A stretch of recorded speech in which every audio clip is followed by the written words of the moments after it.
from that farmers market around marketing, around outreach, around vendors and what they want to see, and vice versa, right? And so I think there were a lot of lessons learned that we learned from the farmers market, and hoping to apply it to this one so that we can be sustainable. Next slide. And then something else I want to share before we talk about the farmers market is, as many of you know, food is something that I'm incredibly passionate about, especially here in South Sacramento. And I'm really proud to be, co-heading the Food Justice Task Force with the mayor for now, the mayor is stepping off, and Councilwoman Maple will be leading that effort with me. But something that we did was really launching our Food Justice Grant Program, and I want to give a shout out to Pannell because he and Ginger really led this effort. We were able to secure $1.5 million to really help our city figure out how we can do two things: increase access points to healthy and culturally diverse food, also and investing in our local food system. And so what we actually did was create this framework in this process to allocate the $1.5 million. And it went out to 17 organizations, ranging from $5,000 to $200,000. And I would actually say a lot of these recipients are usually our CEOs that may not be our main CEOs, right? They're like our grassroots organizations, maybe they're our churches, our non-traditional nonprofits like North Houses. So they got money to really do a lot of this work. And so the recipients actually received the funding in 2022, and last year was when they actually implemented this. So we're going to hear back this year at our next Food Justice Task Force about the work they've done and where we're going with it. So I just wanted to share that. And then this link here, we'll make sure to share the PowerPoint, but our city staff has done a really great side of kind of like story mapping all of the organizations and the kind of work that they've done, so you know where these dollars are. All right, next slide. Okay, and then I also just wanted to share, before we get to the farmers market, other efforts, right? Because I see the farmers market as one component of really addressing food insecurity in our district, right? It can't just be the farmers market alone, but there's other efforts. So just to let you know, there are various kind of food site distribution throughout District 8, from Green and Mac Road. You'll see the time that they're doing the food distribution from South Sacramento Christian Center to Common Ground Church, and also here at the CHU, our chef Mike as well. At the Pannell Community Center here, Thursdays at 9 o'clock, you'll notice that there's a long line, and people are here to also pick up food as well. And so, in addition to the Meadowview Farmers Market that we're going to be discussing today, there are also other efforts happening in the district, because I think it's a collaborative. We need all hands on deck to really address food insecurity here. Something I didn't mention as well, if you go back, I didn't list it here too, but we're also I've been working with Luther Burbank for 6 years to really make sure that we have a strong urban ag pathway program, and we're hoping for the Meadowview Farmers Market that our youth, our high school students, are going to be able to also sell at the farmers market as well as really young business entrepreneurs. So, education component is really, really important as well. I didn't put that on slide, but wanted to share it with you. Okay, we're almost to activity. So how do we get here? Really quickly, as you know, as I shared earlier with you, last year at the State of District 8, I shared with the community, and Councilmember Wood was there, and she came up to me after saying, hey, this is something that you all really want to do. I'm going to try to see if I can find some dollars for the state. So she actually worked on a Senate Bill 108 to incorporate the Meadowview Farmers Market into the projected budget request. And just because you make a request doesn't mean that you always get it, right? There were some fights along the way, so I just wanted to give some timeline. So last year in April, she made that request. In September, the Senate bill did pass. In October, the governor signed it. You can turn it down a few, way too fast. That's the department that actually released the funding to the city. And then those funds were transferred to play back and slow it down so you can and then hear in January, we were like, oh no, we might not get the funding because of the budget deficit, and there could be a clawback. And so there was a lot of discussion going on, and advocacy was going on to figure out how we could make sure that we get those dollars for Meadowview. Well, we here need to understand it now also. So last month, the city council, That's why we're here. We voted to accept the funding, even though we didn't get the funding yet, but we wanted to make sure that we accepted it, so as soon as the monies were released, we can actually begin the process. So in February, we voted to accept the grant, even though the grant wasn't released by the state yet, because we wanted to be ready. And then I think 2 days later, we got a call from the assembly member and Consuelo saying, hey, they did the budget discussion and we were able to fight for those dollars and they're not going to call it back. So it was really y'all remember all this because there's going to be a quiz after she finished talking about that. We're here. We're now having the farmers market community conversation about what you all want to see. Next slide.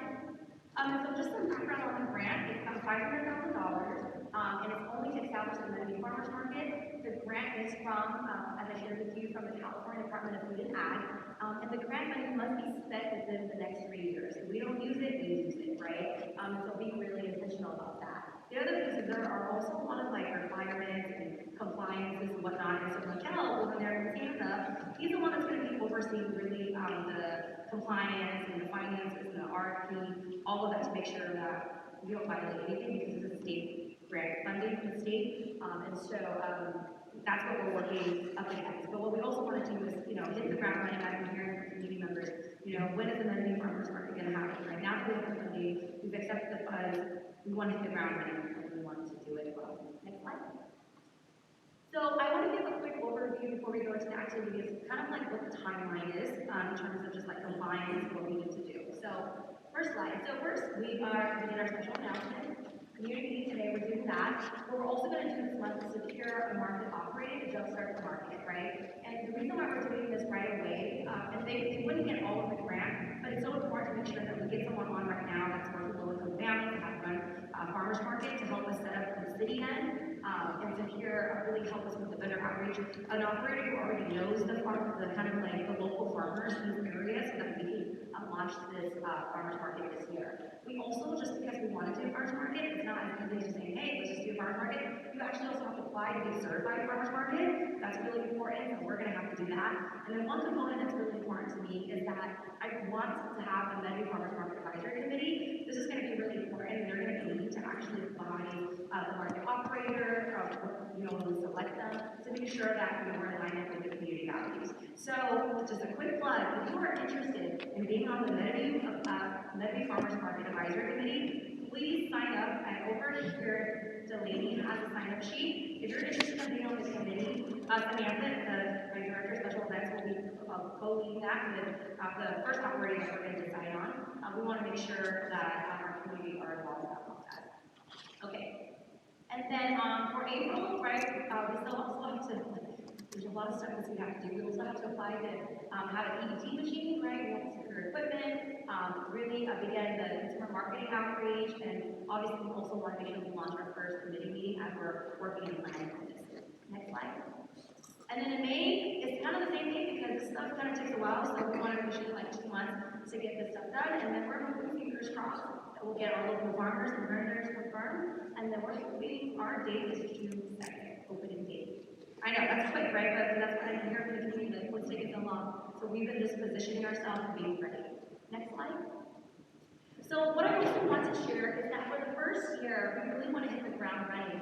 And so my office, along with city staff, Mikel, what we're going to do is secure a market operator with the farmers market, someone who's been really an expert, and again, like I shared, that has worked in our local community, understands the CalFresh and EBT process. And so I do also just want to share in all full transparency that we are going to bring on Alchemist to do the first year because they worked at the Florida Farmers Market, they worked at so many farmers markets, and their job is really around the low-income piece, the families with EBT. And so I want to make sure that we can hit the ground running with city staff and start, building kind of the foundation to get this farmers market running. But we are going to have an RFP awarding process. So the first part here is just to get the farmers market running, right? But if somebody wants to run this farmers market, the city, because through compliance, we will release an RFP, that's a request for proposal, to run the market.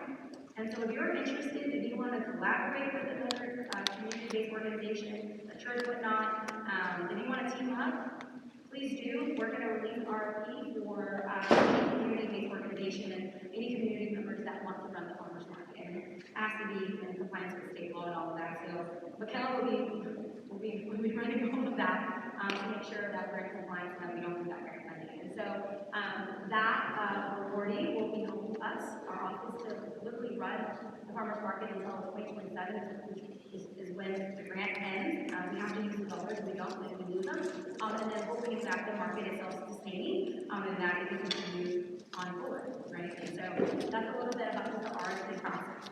Next slide. These are things that, potential locations that we've heard from the community, we want to share with all of you. But today is really to get your feedback, because none of this stuff has been finalized yet. So a potential location, obviously, I was going to say, why don't we have it here at the Pannell Community Center, perhaps on a Sunday, there's activities here at the parking lot, whatnot. If y'all have thoughts on that, please let us know. It's just a potential location. Obviously, it has to be a certified market as well, so we have to make sure we do the work for that. And there's there's the conversation about like, seasonal, fruits and food and whatnot, but if we're really gonna address food insecurity, I don't want the farmer's market to be seasonal. I actually want it to be all year round, right?